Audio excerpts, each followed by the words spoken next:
Johnson showed us something. So I want to go over this game. Now, I'll be completely transparent with you. All right. I didn't get to catch a big chunk of this only because there was a tornado in my area. Very anxiety inducing because I think it's about 20 minutes from here, like north of where I am. Got hit by a devastating tornado like just a couple years ago or just a few years ago. So everyone has been like really nervous when it comes to that. It actually touched ground.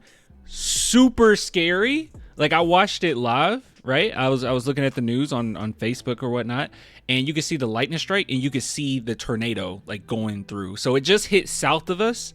Luckily everybody's okay. But man, I was definitely nervous, so I didn't get to catch a big chunk of this game, okay? I am a fake fan. I am an absolute fake fan. All right, there's no excuses. I should be watching no matter what, I know. But hey, it is what it is. It is what it is. I'm glad you're safe. Thanks, man. Yeah, I'm good. Lights flickered for a second, but yeah, it passes. But it literally hit ground just south of the town. So really weird. I'm a fake fan too. Hey man, Clan, your excuses. Oh no, Clan, you're excused. Okay. My bad. So I didn't get to catch a big chunk of it. I did keep up with the score, and I was like, oh my god, the Spurs are whooping on the Nuggets. And I was just expecting, hey, it'll even out in the second half, which it did. The Nuggets were able to come back. So let me just tell you because I did watch the fourth quarter. Okay. I was very confused during this game because I was like, where the heck is Sohan? And no one, well, I guess I was listening to the Nuggets broadcast, so they didn't bring it up, and nor did I see anything on Twitter. I'm like, where the heck is Sohan? So apparently chat told me that back spasms, so the Spurs are really trying to tank. Back spasms. And I also noticed, just watching the game, I was like, oh wait, the Nuggets have literally no one playing. So it was a pretty even matchup, right? And I like to see what our coach can do with less. As you guys know, Popovich is notorious for this. He is so great at doing more with less. Now, if he has no talent whatsoever, I mean, it's only so much you can do, right? But when he used to sit the big three, we would still manage to win. Big four even, with Kawhi, we would still manage to win or at least make it a competitive scene. So he was always really great at that. And that's one thing that I really value in coaches, just to see what you can do with less.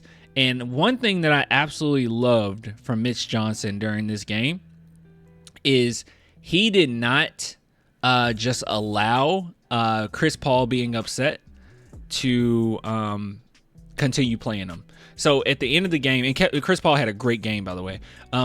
But by near the end of the game, I think it was like 4 minutes left. They needed to give him some rest. They wanted Steph Castle to go out there, play some defense. He did a really great job on Westbrook, mind you, when he got out there. But Chris Paul was not happy. You could see on his face he was pretty upset with having to sit down. And then Mitch Johnson talked to him. And then shortly after, I think about maybe 2 minutes later, they put him back in the game, but it looked like it was more so just for rest. Like, you have to sit, like, we're going to make you sit. And I thought that was really good. The fact that he didn't like back down to that or anything like that. Like, who cares? How can CP3 get mad? It was because he was doing super well and he was helping the team. He was doing super well and he was hitting some big shots for us, or at least putting some pressure on the Nuggets. They had to close out on him. So he should have been out there, but at the same time, they wanted to make sure that he get his rest, right? They didn't want him to get too many minutes. But yeah, kudos to him for not worrying about how Chris Paul is going to feel about it. Okay. No one cares. So yeah, and it ended up being the right move because the Spurs ended up making some key plays on defense, hit some key shots, opened up the lead a little bit, and then, Chris Paul got back in there, and then we finished that game off. So it ended up being the right move.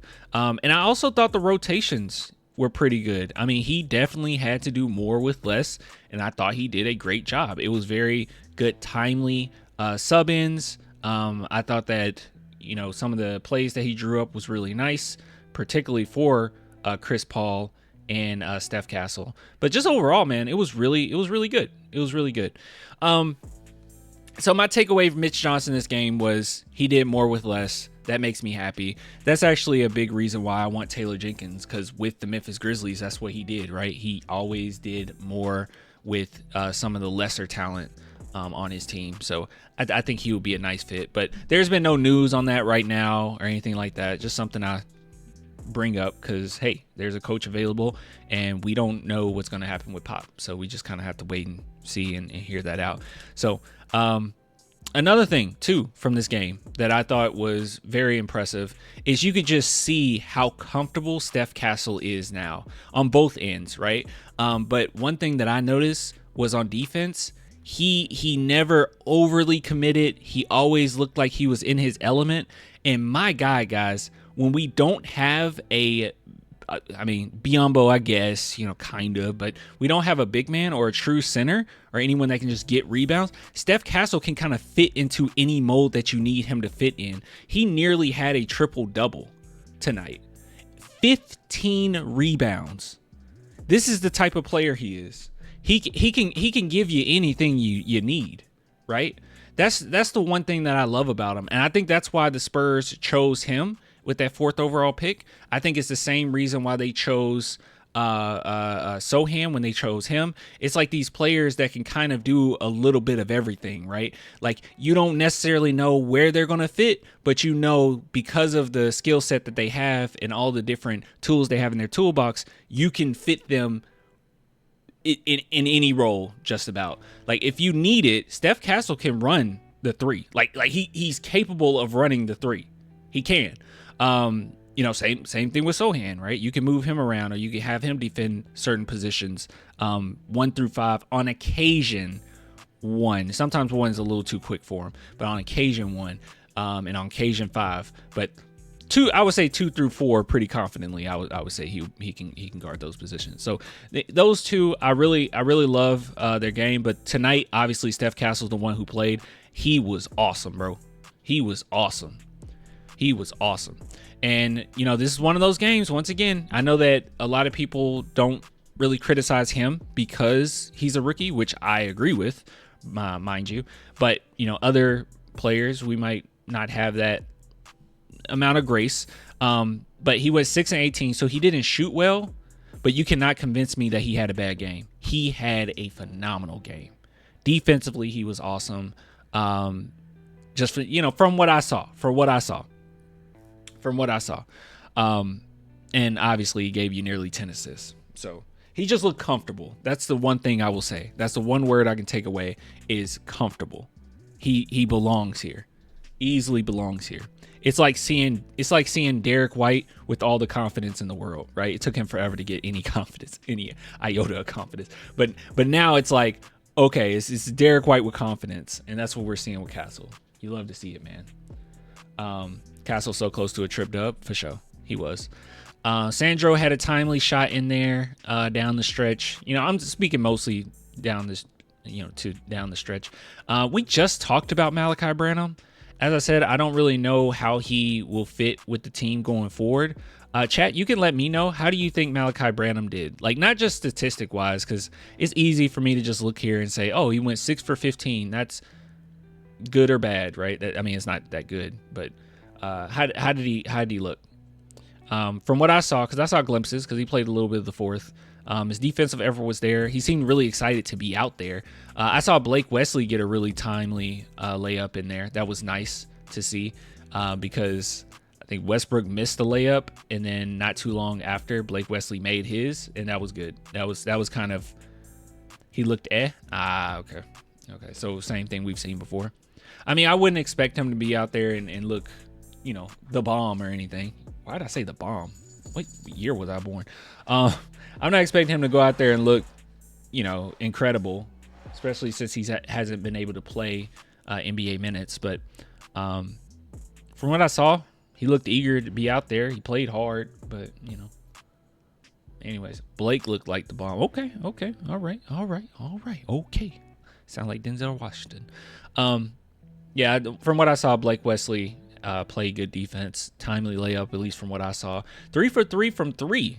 Which is huge for him, right? I feel like I could be wrong here, we can go back on this video and say, Clan, you're wrong. I have the vibe that Blake Wesley is going to be a streaky 3-point shooter for his career. I don't know why. I don't know why I get that vibe. I don't know. Anyways, just overall, I think it's a good win. And I want to get into some other things because right now, just take a quick look. See standings, NBA. This is a very important week coming up. Very, very important week. So we're looking at the standings right now. Spurs are still 13th. I wouldn't worry too much about the Spurs being moved to 12. I think they're certainly not going to make it to 11, right? Like, there's no way. I don't think so, at least. The Suns are on a 4-game losing streak, but I expect the Spurs to stay 13th. But you know, it's really close between them and the Trailblazers. I'm not one like I do think, hey, might as well tank at this point, right? Like, just get the best draft pick we possibly can. But there's no race to the bottom, you know? Like, best case scenario, I mean, I guess depending on how you look at it, Spurs end up 13th seed. They're not going to be 14th. They're just too far off. They're not going to be 15th, obviously, right? It statistically cannot happen. They could end up being 12th, but let's see. If we look at the Trailblazers' upcoming games, Trailblazers are not trying to win many, but they did just beat the Hawks.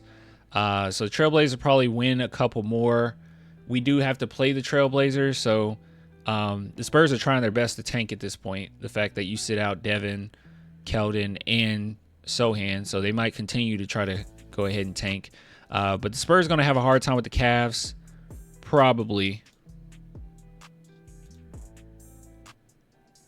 No, Cavs might sit some guys. It's up in the air. It truly is up in the air. It truly is up in the air. So we'll just wait and see. We'll wait and see.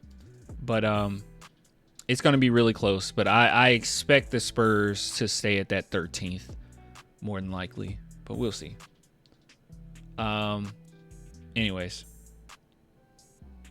What? Clan, there's more smoke on Durant.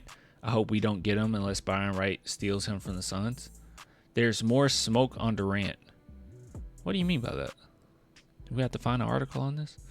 But anyways, good stuff. Good stuff. Good win. And I'm proud of our coach, man. I'm proud of our coach.